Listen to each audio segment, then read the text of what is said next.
বৰপেটা জিলাৰ মাজদিয়া আৰক্ষী চকীত কৰ্মৰত লেন্স নায়ক প্ৰবীণ চন্দ্ৰ বৰদলৈয়ে চৰকাৰী নীতি নিয়ম অনুসৰি শুকুৰবাৰে চাকৰি জীৱনৰ পৰা অৱসৰ গ্ৰহণ কৰে। মাজদিয়া আৰক্ষী চকীত LCৰ দায়িত্বত থকা বৰদলৈৰ অৱসৰ গ্ৰহণৰ দিনটোত আৰক্ষী চকীখনত বিদায় সম্বৰ্ধনা অনুষ্ঠান এটি অনুষ্ঠিত হয়। মাজদিয়া আৰক্ষী চকীৰ ভাৰপ্ৰাপ্ত আৰক্ষী বিষয়া হেমন্ত ডেকাই আঁত ধৰা সম্বৰ্ধনা অনুষ্ঠানটোত অৱসৰ গ্ৰহণ কৰা লেন্স নায়ক প্ৰবীণ চন্দ্ৰ বৰদলৈক ফুলাম গামোচা আৰু পিতলৰ শৰাইৰে আৰক্ষী চকীখনৰ তৰফৰ পৰা বিদায় সম্বৰ্ধনা জ্ঞাপন কৰা হয়। আৰক্ষী বিষয়া হেমন্ত ডেকাই বৰদলৈৰ সুস্বাস্থ্য আৰু দীৰ্ঘায়ু কামনা কৰে। আৰক্ষী চকীখনত কৰ্তব্যৰত বেটেলিয়নৰ লগতে যুৱ ব্যৱসায়ী হান্নান আলীয়েও বিদায় সম্বৰ্ধনা জ্ঞাপন কৰে বৰদলৈক। বিদায়ী সম্বৰ্ধনা গ্ৰহণ কৰি বৰদলৈ আৱেগিক হৈ পৰে। শান্ত সহজ সৰল প্ৰকৃতিৰ এগৰাকী মানৱ সেৱী হিচাপে নিজকে প্ৰতিষ্ঠিত কৰিবলৈ সক্ষম হোৱা প্ৰবীণ চন্দ্ৰ বৰদলৈয়ে চাকৰি জীৱনৰ শেষৰ কালছোৱা মাজদিয়া আৰক্ষী চকীত অতিবাহিত কৰে। আৰক্ষী চকীখনত বৰদলৈয়ে 2 বছৰ 3 মাহ চাকৰি কৰি অঞ্চলটোৰ ৰাইজৰ প্ৰিয়ভাজন হৈ পৰে। উল্লেখ্য যে 1987 চনৰ 1 ডিচেম্বৰত গোৱালপাৰা জিলাত অসম আৰক্ষীত UB কনিষ্টেবল হিচাপে চাকৰিত যোগদান কৰা প্ৰবীণ চন্দ্ৰ বৰদলৈয়ে 37 বছৰৰ অধিক কাল চাকৰি কৰি শুকুৰবাৰে চাকৰি জীৱনৰ পৰা অৱসৰ গ্ৰহণ কৰে। গোৱালপাৰা আৰু বৰপেটা জিলাতেই চাকৰি জীৱন কটোৱা বৰদলৈ সম্প্ৰতি গোৱালপাৰা জিলাৰ ভালুকডুবিৰ স্থায়ী বাসিন্দা বুলি জানিব পৰা গৈছে।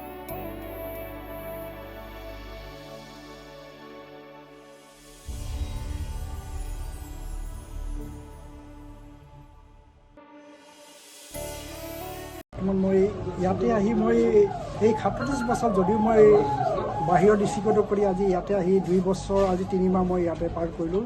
ইয়াৰ মই যিখিনি পালোঁ লোকেল আমাৰ যিখিনি আমাৰ মানে স্থানীয় লোকক লগ পালোঁ, তেওঁলোকলৈ মই যিখিনি আদান প্ৰদান কৰি গম পালোঁ, বহুত মৰমীয়াল আৰু তেওঁলোকক বহুত সহযোগ পালোঁ আৰু কাম কৰাত মই কোনো অসুবিধা নাপালোঁ।